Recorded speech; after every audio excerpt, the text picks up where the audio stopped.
My F59 son, M34, is the one responsible for my granddaughter's F1 death. I have no idea how to deal with this and move on with my family. This is not about his daughter, but his niece. I have two kids. My daughter's daughter passed away due to my son's stupidity. My son Andrew marries Alexis 8 years ago. I am by no means a monster-in-law. Never have been, but Alexis is a nightmare. She is anti-science, pro-Facebook science, she is awfully entitled, and is sinking all their savings into some MLO scheme. And as such, they decided not to vaccinate their kids. They have a son, M10, and a daughter, F6. A month ago, my daughter, Jenny, came over with her baby to pick up some of her old things. She decided to stay for coffee and cake. Andrew and Alexis moved right across from us after the lockdown lifted. My husband and I assume it's because they were planning on using us as free childcare. Anyway, as Jenny was over, Alexis rung the doorbell. Before I could even say hello, her kids came spilling in. They are nice kids, somewhat bratty, but they do have a heart of gold. I love them so much.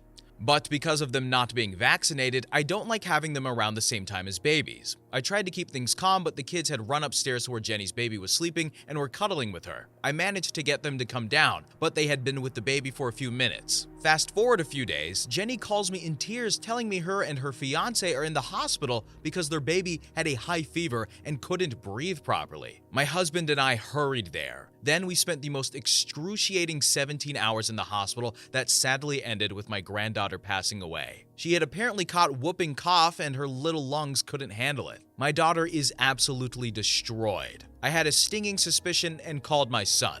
I asked him if his kids had been sick. He said that they had a nasty cough and a little fever, but that they had managed. I don't know what happened. I lost it. I just started breathing heavy and crying hard and couldn't say much more but to say that his niece died because of him. He had been calling me and his sister, and we haven't picked up. He has come over multiple times and I have not opened the door. I tried to calm down and tell myself that it's probable that she caught it from someone else, only that my daughter hadn't taken out our granddaughter to places with kids for almost a month, maybe at a supermarket or in a walk. But my husband pointed out that it was not likely that she caught it through close contact. It is possible to catch it outside, but not as likely. I feel so mad, so angry. I don't know what to do. I live with my other grandkids and I feel like they are going to suffer with them as parents. How do we go forward? Jenny is never going to forgive Andrew, and I don't know if I can. Story number 2. I, 39M, found out I'm the literal backup to my pregnant fiance, 32F, and walked out. She's begging me to go back. Not sure what to do. Bit of very relevant back history. We first met 6 years ago in my then job, and we were just colleagues then. I split up with my ex 4 years ago, roughly, and we started seeing each other casually 3 years ago, until she asked me if we could give it a go as a serious relationship just over 2 years ago. A lot has happened in those past 2 years. She had a preventative double mastectomy due to having the breast cancer gene. We both sold our respective houses, moved in together, got pregnant, and I proposed 6 months ago. She has been telling me in the past few months she's so in love with me, can't wait to start our family, and even wants more kids with me. We only planned to have the one, but because she's so happy, we were even saying she was thinking about having another kid straight after our first is born, so we could start our family before she has a hysterectomy due to the gene. So she went on maternity last week and we have 2 weeks to go before our child is born. Sod's Law said my phone died a few days ago, so I asked her if I could use one of her old ones until my new phone came. She said of course and told me which one and said it should be empty really. Important thing to note here is that she actually has 2 of the same make but different models, so by mistake I grabbed the wrong one and logged in and said, oh, I thought it was blank. She said without thinking she must be baby-brained again, so to do what I want and delete anything I don't need. After a short while, I start going through the phone and see she has conversations with her bestie in there, and the last dates were just before we committed to each other. Basically, she was talking to her and literally weighing all her options up about having kids with me before it's too late, and she was going over her backups, and I saw their chat about me. Basically, the consensus was I was the shortest and oldest of her guys she was seeing, but I had the best prospects, most stable job, best personality, most common interests, funny, good and bad, and good looking even if I'm not her usual type. So she said she was going to give it a go and her friend encouraged her. Then I guess we started dating. The messages stopped when she was starting to go through her mastectomies and got a new phone. I just went like, what the hell babe, out loud, and she initially was clueless but realized what phone I had. She was mortified and she was spiraling, trying to explain herself but not making much sense. I literally told her to shut up, grabbed my stuff, and walked out. I've booked into a B&B and have been staying here for a couple of days. She's been messaging me, sending video messages, literally begging me to come home crying so we can talk. I can't face it. I feel so humiliated and used. I've gone from the happiest I've been in years to feeling like my last couple of years is a bit of a lie. I keep going through the messages on one hand and thinking of the way she's been in the past few months on the other, telling me how much she's in love with me, how happy she is, she wouldn't change the past couple of years, and how much she's looking forward to starting a family with me. Saying things like she has an actual crush on me, even just sends me texts with a love heart on. I literally don't know what to do. Do I go back and talk, or wait it out until she has the baby, then go back and discuss it then? I am a literal mess, Reddit. TLDR, pregnant fiance let me use her old phone and I discovered chats in it basically going over my pros and cons as a backup before she started going out with me. I walked out feeling humiliated and don't know what to do. Edit, to add an update, you're all right. I shouldn't just walk out and leave her while she's so vulnerable. I'm going to go home at least and be with her until the baby is here and we'll see what happens there. Can't say I know long-term how I'll feel and what will happen or that I'm happy, but we'll tackle that when it comes. Yeah, you gotta be considerate of the kids in this situation, right? Like, even if you're mad with her, she's still with your child, and then you got the kids and all that, so you gotta be considerate of that. But it sucks to be someone's number two, right? When you hear that, you just feel icky and gross. You're like, yeah, I wasn't your first choice. And then you see a pros and cons list? Ew, gross. Anyway, next story. Story number 3. My 25M wife, 23F, sabotaged my date with another girl and is flirting with me. Just for context, my wife and I grew up in a religious cult in which you have to donate money to be your furl's father, and he can improve the marriage in change. We were friends and I bought her when I was 19 because her father wanted to accept an offer by another dude she hated. We were able to work and study at university thanks to the facade marriage, and always intended to leave the cult after we had stable jobs, which we have now. We lived together ever since our marriage, but we have different rooms, split the bills, and can date whoever we want, of course. A couple of months ago, we went to our hometown for a few days to see our families, and she kissed me a lot. We were both single, which we never did, but would have been weird if I refused too many kisses when we had to act married. After that, we went to the Airbnb room for the night, and we got a bit drunk. She kept making sexual jokes, and we ended up having sex. We didn't even talk about it and kept acting married for the rest of the time there, and then dropped it when we came back home. It was really weird. Then I had a girl flirt with me like 1 month later due to a mutual friend's graduation party, and she interrupted and said to a friend of her, "I want to introduce you to my husband." Also, she's been very moody when I told her I was talking with a girl, and she invited her brother home exactly the day I was supposed to go on the first date. So I had to reschedule another day, and she told me those days she wanted us to go for her aunt's birthday. We never went to her birthday before. Also, she looks happier since when the girl said she doesn't want to date me anymore and is trying to get physical contact with me more often, like hugs or tickling me. 2 days ago, we were out to buy stuff for the house, and it felt like we were an actual couple, and I can tell she felt it too, and there was this weird tension. Then yesterday she was messing with my hair and I really wanted to kiss her and can't stop thinking about it since then. I've been talking about a divorce for a while, but she's making excuses and saying we'll talk about it later, and we never do. I'm really confused about all of this. I've never been so attracted to someone before, and she's a great person. We always had great chemistry as friends and housemates. There were also moments in the past I thought about her this way, but never this intensely. I'm becoming really attracted by her. I always imposed myself not to do anything about it because it would be like abusing my position of power, as I literally bought her and was still paying back the loan.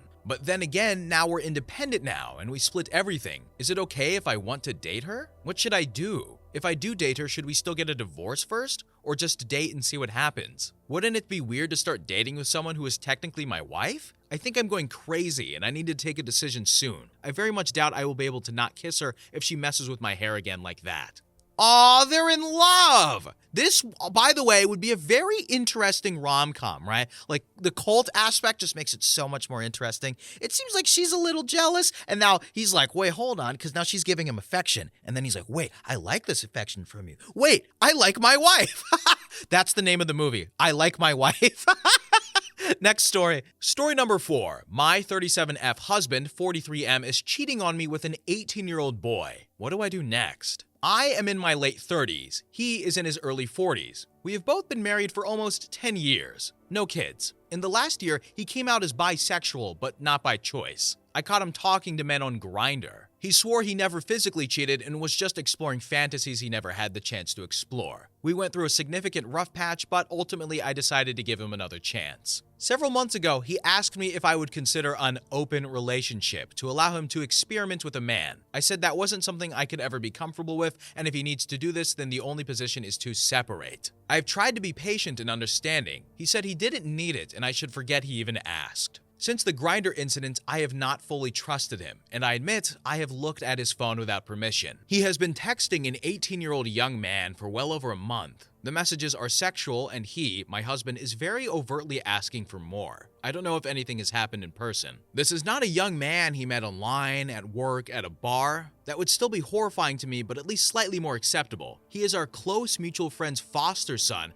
who we have known for years. I was aware he was gay, but I never would have dreamed this would happen. He is a child to me. I admit that at first I was angry with the young man, but I understand he is young and vulnerable, and it is my husband who is in the wrong. From the messages I saw, he was not encouraging this, and some of his responses to my husband seemed uncomfortable. I can't blame him. I have not yet spoken to my husband. I don't know what to say. He knows something is up because he is being overly considerate and attentive. I know I need to leave, but I couldn't ever feel the same about him after this. I don't know if I should say anything to the young man or his foster parents. To be very clear, this relationship is over, but I need advice about how to approach it. Small update. I am currently staying with a friend for a while I figure out my next steps, and I have been making a start at getting legal and financial advice in place. I have not yet spoken to my husband. He seems to have realized something is up because he's being much nicer and trying to engage much more than usual, but staying with a friend for a few days is not terribly unusual for me in itself. I have not yet spoken to 18M and or his foster parents. I am still trying to figure out the best approach, but I have received some helpful advice from this post, which I will keep in mind. I don't imagine any of this will be resolved anytime soon,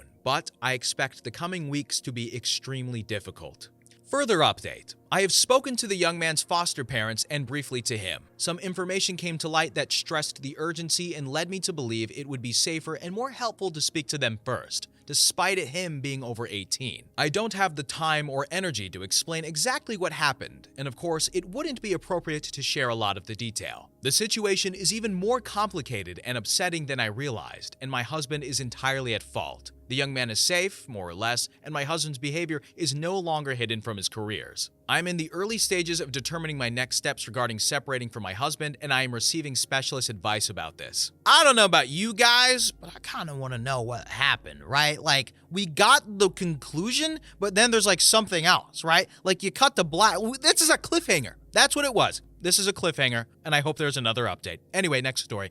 Story number 5. My 21F boyfriend, 22M, said he would put $5 aside every time we have sex so that the amount of money I got from him will depend on me. I, 21F, was told by my boyfriend that he, 22M, would put aside a certain amount of money of our country's currency, the equivalent of $5 USD, aside every time we have sex, so the amount of money I get from him will depend on me. We have been together for just over a year now. I was taken aback by this, but I thought he was joking because I had told him I could charge him $30 as a joke for saying that this female friend of his is prettier than me for the second time this year. Honestly, I meant it as a joke at first, but the more I thought about it, the more uncomfortable I became. And the more uncomfortable I became, the more I actually looked back at the things he did/said that I brushed off. One thing in particular that stood out was when he forgot my birthday, which was in May. In his defense, it was his brother's and close to friend's birthday on the same day, and he was at both celebrations. True, I know them, but we are not close. I also joked about charging him $30 for that too, but the whole putting aside money thing came up when I joked about charging him for the pretty comment he made. He's not budging, and I can't tell if it's a joke or not. I feel confused as this is my second serious relationship. How do I confront/talk to him about this? Alright, I feel like there might be some details missing here, but right now this guy doesn't really seem like favorable. The second I read the title, I was like, oh my god, you do not want to do that. Oh my goodness. I don't know, she needs to talk to him, and if she's willing, to give an update on what's going on. Next story. Story number 6. How to avoid telling my 25F best friend, 25F, that her fiance just died. Last weekend, my best friend and her fiance were in a severe car accident. Unfortunately, her fiance passed and she suffered severe life-threatening injuries. She has just come out of her coma and doesn't know why she's in the hospital. She keeps asking about her fiancé and where he is. Her medical team and family have refrained from telling her because her vitals are currently unstable, and a spike in blood pressure could onset another stroke. I'm visiting her at the hospital tomorrow. How do I handle the questions about her fiancé without responding in a way that will make her mad at me later on? I don't think she'd ever get over it if I lied to her about this, even if it's for her health. To clarify, I have no plan of disrespecting her family and medical team's wishes. I just want to strike a balance of evading without sparking more concern. Edit 1. Just a gentle reminder that I'm grieving a really difficult situation. Comments that I'm a bad friend or that this post is fake, even though I realize we're on the internet, are a bit hurtful at the moment. Please see my comments/replies for further clarification on how this is very much our tough reality. Edit 2. Thank you to everyone for your thoughtful and sincere advice. After much thinking, I've decided to stay home. She's verbally communicating now, woohoo, but isn't necessarily feeling up to visitors. Plus, this gives me time to speak with a professional. That said, I still would very much appreciate input people may have for supporting her in her grieving process once she knows. If anyone has any recommendations or experiences with grief groups or other resources, I very much welcome that input. Everyone's kind words and support has selfishly helped me process this even a bit more. I'm very grateful for all of you. Man, that is a rough situation, right? Because, if you tell her that, that might kill her, right? That literally might break her heart. So I think she did the right thing, just being kind of not telling her. And I think she's taking the right course of action. I will say, though, to the people who are like, you're a terrible friend, bro, what? Be considerate, Reddit. You guys suck sometimes. Anyway, I'm done. Thank you for listening. Bye.